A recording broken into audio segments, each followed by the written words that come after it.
good money gold, good money silver. These are real tangible assets that are used across the every single sector in the global economy uses gold and silver.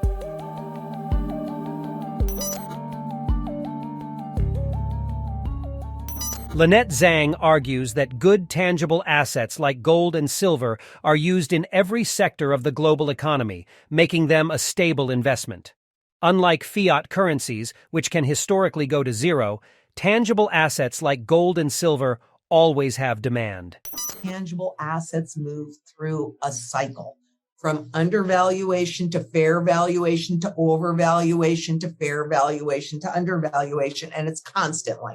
Now, you cannot say the same thing about fiat currencies, so government debt-based currencies. Those can and do historically go to zero, but a good tangible asset, particularly good money gold, good money silver, these are real tangible assets that are used across the every single sector in the global economy uses gold and silver. Even in food, in the financial system, in electronics, in medicine, and on jewelry, every single sector.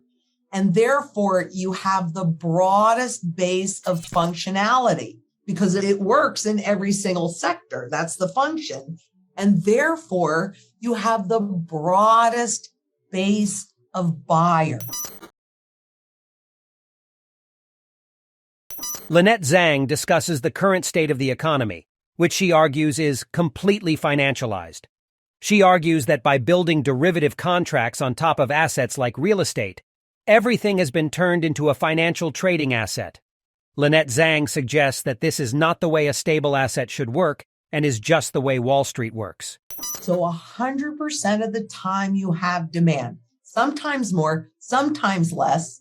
And in a true supply-demand economy, that's what has an impact on the price, or the visible price that you see. In the economy that we're in right now, which is completely financialized, which means that everything has been turned, real estate, everything has simply been turned into a financial trading asset. By building those contracts, those derivative contracts on top of them. They've turned it all into a financial asset. You can sell your house like this. You can buy your house like that. That's not really the way a stable asset really works. That's just the way Wall Street works. And what we're seeing now is a complete unraveling. Lynette Zang discusses the idea of deglobalization and how it has resulted in a crisis that affects many sectors of the global economy. She suggests that central banks are coordinating efforts to eliminate the separation between central banks and the government, which will result in mad money printing for governments that want to spend like crazy. What's really interesting, and this is something that I've been thinking, a lot about as I'm doing my work. I remember in the 80s when I was a new stockbroker and all the talk was about globalization. And I remember thinking to myself, I'm not so sure this is such a great idea. And we shipped all the manufacturing, most of it, overseas, right? Now we see the result of that. And we are in a phase that is deglobalization. But I really actually think when I look at the coordinated efforts of the central banks, they want you to perceive that there's still a difference between the central bank, or the central bank is independent of the government. But in this next crisis, because this is so globalized, it's not just in the financial system, it's like in many sectors of the entire global economy, they're talking about eliminating that separation because central banks are out of tools. So that's just mad money printing for governments that want to spend like crazy. Lynette Zang discusses the current situation in the U.S. with inflation and unemployment. She argues that the Federal Reserve is fighting the inflation that they created by raising rates, even though they admit they have no control over the inflation caused by the supply chain and the war between Russia and Ukraine.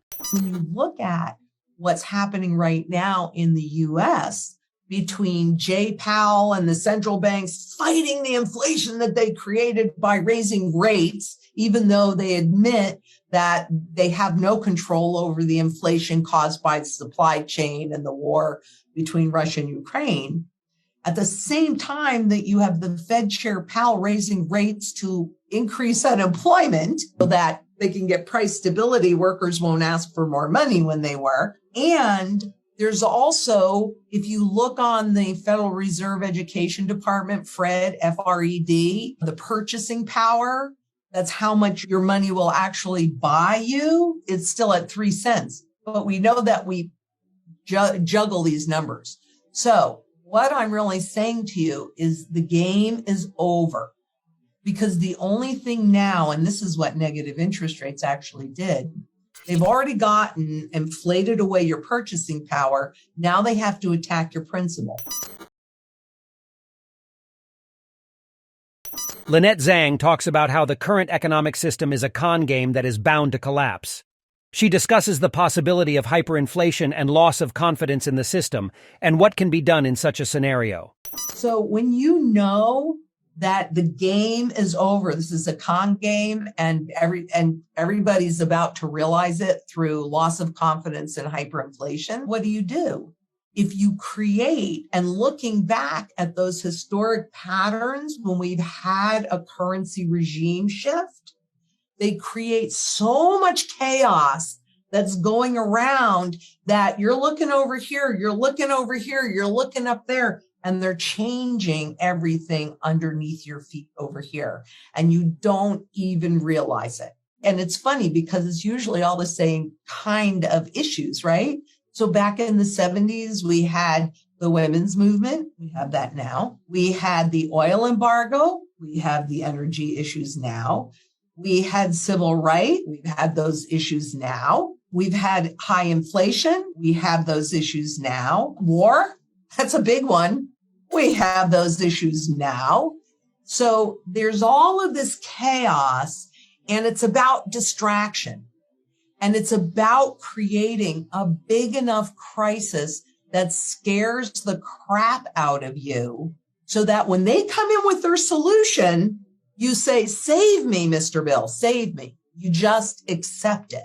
In this next crisis, instead of mailing out stimulus checks, they just push a button and everybody's got an account. And here's this free money. As we saw on the big test that they ran with the pandemic, what do people do with that money? They spend it, whether they need that money to live on or it's extra money for them. Read meme stocks, read trade, all of this. That's what they do. They spend it. Lynette Zang discusses the concept of black swan events and how they can cause the current financial system to collapse. She talks about the interconnected nature of the global financial system and how fragile it is.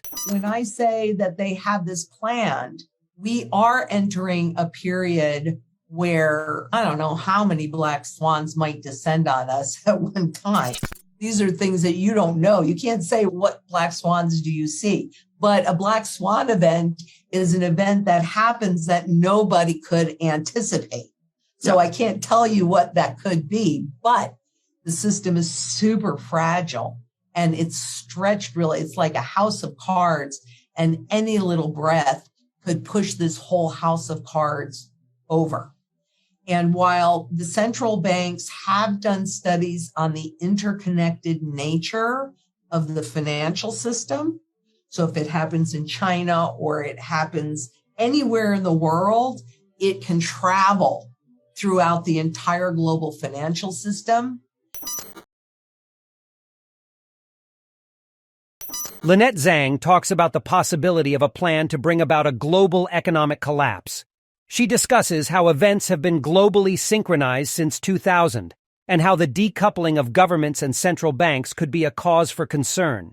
This new report where they studied imports, exports, investments, like a whole bunch of different sectors in the global economy, and found them all to be extremely interconnected, which is part of why I say this could be a plan because this is a global issue. The events have been globally synchronized, particularly since 2008. So when you have a decoupling of that synchronization between government and central banks, suddenly, after all this time, especially when they were working hand in hand, it has to make you wonder. But did they suddenly stop talking to each other? I don't think so.